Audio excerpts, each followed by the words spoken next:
तो है नहीं बा सुना ना बात सुना है नहीं आवा का हो हमरा के बोलावत रहला। हां ए मर्दवा तू ही के बोलाई नहीं है ए मर्दवा तू धान उन कटा गइल कि बाकी है बाभी ना हो अभी तो ना कटाइल बा कटवावे के बा लेकिन कोनो काटे वाला तैयार नहीं के होत खालिए नहीं के कोनो के काटी हमार लंबा बिगहा में खेत बा हम अपने से काट ना पाए तू काहे खातिर पूछत हुआ। अरे हमरा के कटवावे के रहला कहले रहला कि आजे आके काट दियल जाई लेकिन अभी तक कोनो पते नहीं के उन्नी के हम कब से खेत पे बैठ के जोहत रहनी है कि अब यहाँ से औते नहीं खस पता ना कहाँ चल गई ना सर। ए मर्दवा तुहार छोट मोट खेत बा अपने काट लेता काहे मजदूरा लगा कटवाई बा झूठे पैसा देवे के पड़ी। अरे हम अपने काट लेती लेकिन देखत हवा ना हमार हाथ चोटिल हो गइल बा। एक दिन गइल नहीं खेते पर मेढ़ी बाने के रहल आ पर देना उलट गई हाथे मुड़ुक गइल बा यही से ना खोजता नहीं दूसरा के कटवावे खातिर नहीं तो हमरा कौन पैसा बेसी भइल बा कि दूसरा से कटवाए बा पैसा दे बेउचल बा का हो हतवा।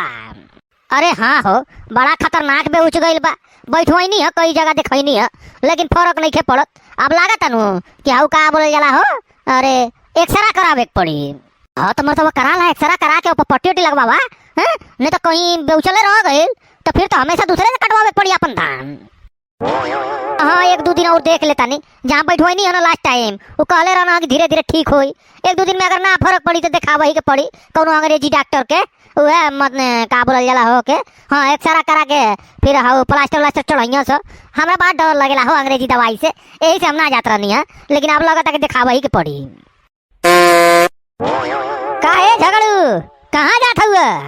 जाता नहीं खेते पर धान के कटाई होता ना हमार उहे जाता नहीं। ए झगड़ू अरे कोनो खाली होके तनी हमरो खेतवा कटवा देता हो हैं कोनो बा का नजर में धान काटे वाला आओ बैठा चलल जाओ। अरे हमार कटा जाई तो वही में से एक दू गो पकड़ के लिया के तोहरो कटवा देल जाई हैं चला बैठ बा चलल जाओ। हाँ चला चला अरे हम बड़ा परेशान बानी मिलते नहीं के कोनो धान काटे वाला ले चला वहीं से पकड़ लिया जाए दूगो के।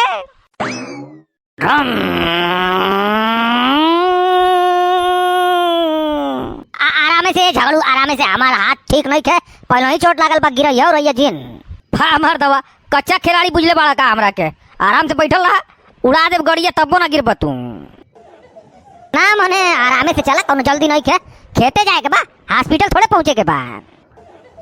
अरे घबराइला कोनो जरूरत नहीं के मर्दवा हम बड़ा पक्का ड्राइवर बानी। अरे स्कूटी से गिरा दे तो के मर्दवा ट्रक चलैले बानी बस चलैले बानी कौन गाड़ी नहीं चलैनी हम अपन इंडिया में जवन जवन गाड़ी बा सब चलैले बानी हम।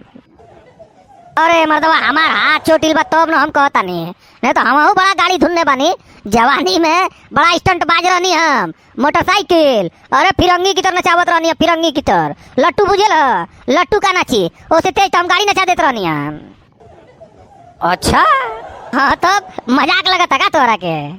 ना मने मजाक नहीं खे लागत तो हमहू तनी एक पहिया पे चला के दिखाई का तोरा के अगर ना यकीन होके तो नहीं झगड़ू ना सीधा चला मर्दवा आराम से ए बुढ़ौती में स्टंट बाजी ना नहीं तो तनको फिसलल की ना एक आध को हड्डी फिसल जाई फिर जोड़ाइबो ना करी जवानी नहीं खेनू ए बुढ़ौती में हड्डी फिसल गइल नु तो जोड़ा ना पाई आराम से चला आराम से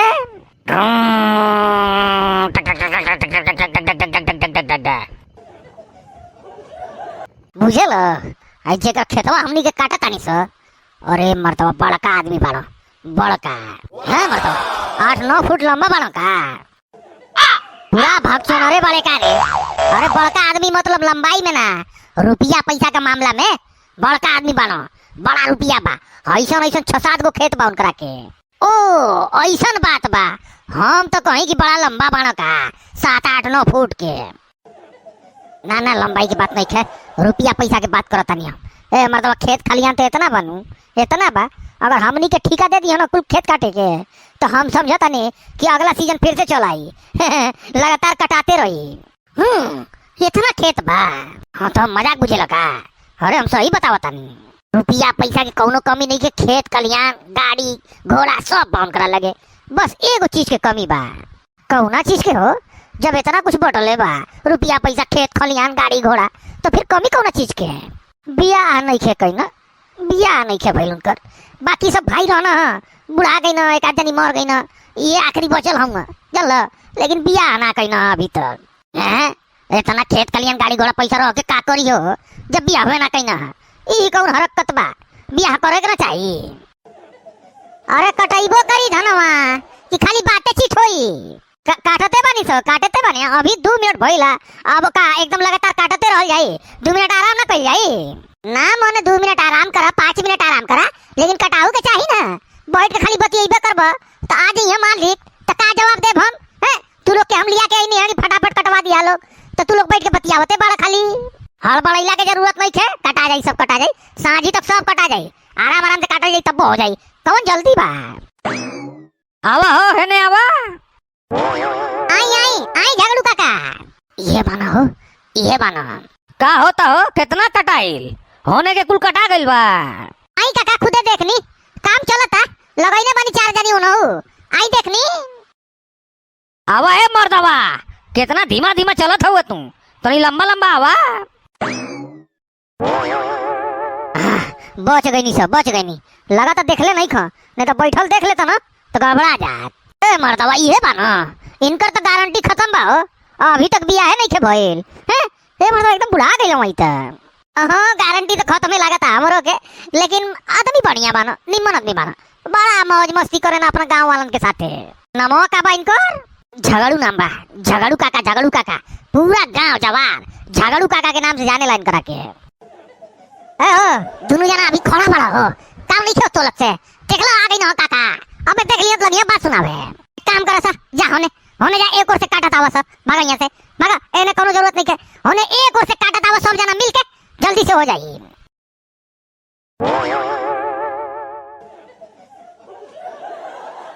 तब हो आज सजवा तक पूरा हो जाई। हां काका हो तो जाई, उम्मीद तो बा कि सजवा तक पूरा कटा जाई। हाँ तो कटवा के पूरा कर दा। हमरा के भिया ने 2 आदमी चाहिए, एगो छोट मोट खेत बा कटवाए के बा, मिल जाइए सर।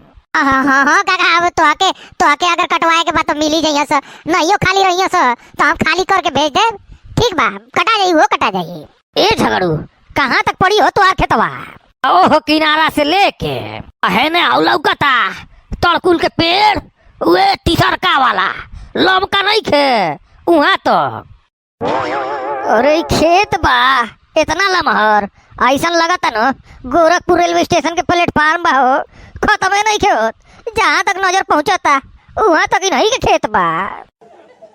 तो चला कटवा दा सजिया तक। भैया ने पैसा ले लिया, ठीक बानो, कोनो दिक्कत ना काका, तोहरा काम में कौन दिक्कत, पैसा के कौन बात बा, वो तो कबो लिया जाई, कोनो दिक्कत नहीं है। हाँ तो फिर 2 आदमी भैया ने लेके आई है। हमरा गाँव में इन्हीं खेत काटे के बा, छोट मोट बा, आधा दिन में कटा जाई। ठीक बा काका, ठीक बा। चला हो काम हो जाई तो हरो। चला 22 जाना लगल होंगे सर, अभी तक आधा कटाइल बा, हो जाई ना सजवा तक।